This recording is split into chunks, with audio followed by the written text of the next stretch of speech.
Hello students. तो आज मैं आप सबके साथ बायोमोलिक्यूल्स के बारे में स्टडी करने जा रही हूँ।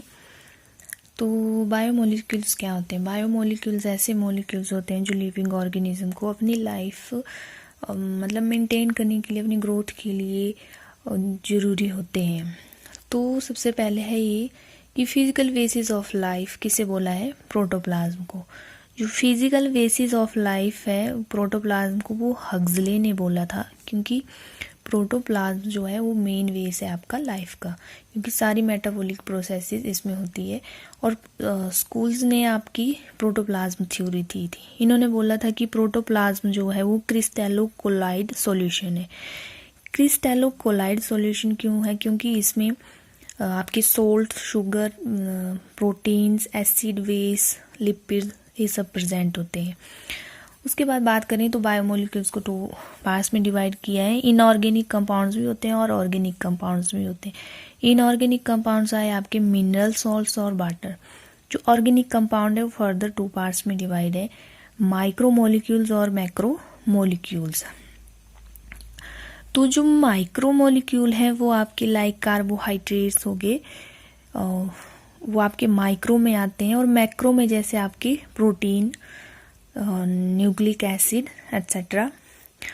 तो उसके बाद है आपके कुछ एक एलिमेंट, जो टोटल आपके 25 एलिमेंट है, जिसमें से कुछ एक को मेजर एलिमेंट में रखा गया है, कुछ एक को ट्रेस एलिमेंट, और कुछ एक आपके अल्ट्रा ट्रेस एलिमेंट है। मेजर एलिमेंट ऐसे एलिमेंट हुए जिनका प्रोटोप्लाज्म बनाने में सबसे ज़्यादा योगदान रहता है। तो वो 98% पार्ट होता है उनका प्रोटोप्लाज्म में। तो वो मेनली 6 एलिमेंट है। जो मेजर एलिमेंट है carbon, hydrogen, oxygen, nitrogen, phosphorus और सल्फर। इनको प्रोटोप्लाज्मिक एलिमेंट भी बोलते हैं।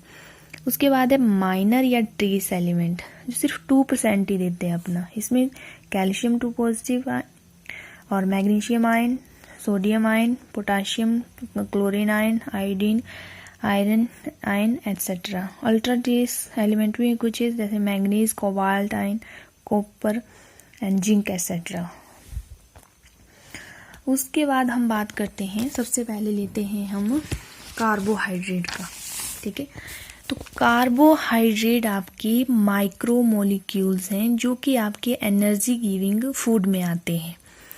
तो कार्बोहाइड्रेट की डिफरेंट सोर्सेज है। तो फर्स्टली क्लासिफिकेशन की बात करें आपकी कार्बोहाइड्रेट की, तो मेनली 3 पार्ट्स में डिवाइड है आपका, मोनोसैकेराइड्स, ओलिगोसैकेराइड्स एंड पॉलीसैकेराइड। इसमें भी जो मोनोसैकेराइड्स और ओलिगोसैकेराइड है वो आपका माइक्रो मोलिक्यूल्स में आते हैं, और जो पॉलीसैकेराइड्स है वो मैक्रो में आ जाते हैं। ओके, तो अगर सबसे पहले हम बात करें मोनोसैकेराइड्स, इसमें मोनो का मीन है सिंगल, सैकेराइड्स का मीन है शुगर। तो मोनोसैकेराइड्स में आपकी सिंगल शुगर प्रेजेंट होगी। तो ये सिंपलेस्ट टाइप ऑफ कार्बोहाइड्रेट है। मोनोसैकेराइड का जनरल फॉर्मूला है CnH2ON। जो N है इसमें वो कार्बन नंबर ऑफ एटम है, और इनको आल्सो मोनोशुगर भी बोलते हैं। अब जो मोनोसैकेराइड है वो फर्दर डिफरेंट पार्ट्स में डिवाइड है, जैसे ट्रायोसिस, टेट्रोसिस, पेंटोसिस, हेक्सोसिस। ठीक है, ट्रायोसिस नाम से ही पता लग रहा है कि इसमें कितने नंबर ऑफ कार्बन एटम होंगे, 3। तो C3H6O3। ठीक है, देखो फॉर्मूला था CnH2ON। तो N की जगह हमने 3 पुटअप कर दिया, H2 कितने हो गए, यहाँ भी 3 × 2 H6O आपका 3 आएगा। तो इसका एग्जाम्पल है ग्लिसैल्डिहाइड। टेट्रोसिस में आपका एग्जाम्पल आता है इरिथ्रोसिस, थ्रियोसिस, जिसमें नंबर ऑफ कार्बन आइटम आपके 4 हो जाएंगे। उसके बाद आता है आपका पेंटोस शुगर, जिसमें C5H10O5। तो इसका एग्जाम्पल है राइबोस, डिऑक्सीराइबोस, जाइलोज, रिबुलोज। जो राइबोस शुगर है वो RNA में प्रेजेंट होती है, डिऑक्सीराइबोस आपकी DNA में प्रेजेंट होती है। हेक्सोसिस में आपका आ जाएगा glucose, fructose, mannose, galactose. Example याद रखने हैं इनके। नेक्स्ट आता है आपका ओलिगोसैकेराइड्स। तो ओलिगोसैकेराइड्स में क्या होगा कि इसमें जो आपकी शुगर है वो 2 से लेके 6 या 10 के बीच में हो सकती है, और ये इंटरलिंक होती है आपकी ग्लाइकोसिडिक बॉन्ड के साथ।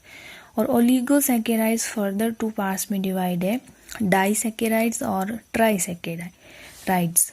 तो डाइसैकेराइड्स से पता लग रहा है कि इसमें कितनी शुगर मोनोसैकेराइड्स यूनिट होगी आपकी 2 होगी, और इंटरलिंक होगी आपकी ग्लाइकोसिडिक बॉन्ड से। जैसे एग्जांपल के लिए माल्टोज, तो माल्टोज में ग्लूकोज की 2 यूनिट है, ग्लूकोज प्लस ग्लूकोज मिलके बनाते हैं माल्टोज, जिसका कॉमन नेम माल्ट शुगर भी है। और इसमें यहाँ पे माल्टोज शुगर का डायग्राम है जो कि 2 ग्लूकोज यूनिट से मिलके बनी है। देखो यहाँ पे, तो यहाँ पे सबसे पहले हमने ग्लूकोज का ही बनाया, तो नंबरिंग यहाँ स्टार्ट होगी 1 2 3 4 5 6 कार्बन आइटम मोनोसैकेराइड है ग्लूकोज।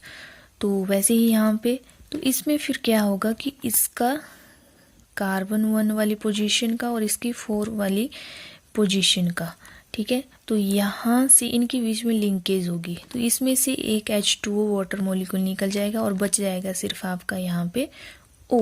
तो फिर आपका ऐसा स्ट्रक्चर बनेगा, ठीक है।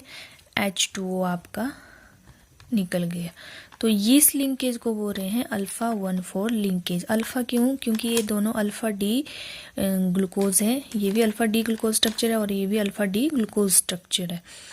तो इसमें होती है माल्टोज में 1 to 4 linkage, alpha 1 to 4 linkage. उसके बाद नेक्स्ट आता है आपका सुक्रोज, जिसका कॉमन नेम है आपका टेबल शुगर या केन शुगर। जो सुक्रोज है वो नॉन रिड्यूसिंग शुगर है। नॉन रिड्यूसिंग शुगर क्यों बोला है इसको? क्योंकि इसके पास कोई जो एल्डिहाइड ग्रुप होता है, कीटोनिक ग्रुप होता है, वो फ्री नहीं होता है। और इसमें लिंकेज 1 to 2 लिंकेज होती है। और जो सुक्रोज है वो मिलकर बनता है ग्लूकोज प्लस फ्रक्टोज से, ठीक है। ग्लूकोज और फ्रक्टोज से मिलकर बनता है आपका सुक्रोज। तो उसके बाद अगर हम बात करें तो ट्राइसैकेराइड्स की, जिसमें एग्जांपल है आपका रेफिनोज।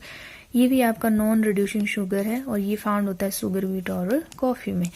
उसके बाद लास्ट आता है आपका पॉलीसैकेराइड्स, जिसमें more than 10 monosaccharide unit present होगी और ये मैक्रोमोलिक्यूल्स में आते हैं आपके। ये फर्दर 2 पार्ट्स में डिवाइड है, होमोपॉलीसैकेराइड्स, हेटेरोपॉलीसैकेराइड्स। होमो का मीनिंग होता है सेम, तो जो होमोपॉलीसैकेराइड्स हैं उसमें सेम टाइप की मोनोसैकेराइड्स यूनिट होगी। एग्जाम्पल के लिए जैसे स्टार्च, ग्लाइकोजन, सेलुलोज। अब जो सेलुलोज है वो मोर देन 10, ठीक है, मोर देन 10 ग्लूकोज यूनिट से मिलकर बनता है आपका सेलुलोज, जो मेनली प्लांट्स में प्रेजेंट होता है। और उसके बाद हेटेरोपॉलीसैकेराइड्स की बात करें तो ये इसमें डिफरेंट टाइप्स की मोनोसैकेराइड यूनिट प्रेजेंट होगी, मतलब 2 टाइप्स की या मोर देन 2 टाइप्स की मोनोसैकेराइड यूनिट्स आपकी हेटेरोपॉलीसैकेराइड्स में प्रेजेंट हो सकती है। इसका एग्जांपल है हेपेरिन, पैक्टिन। तो थैंक यू।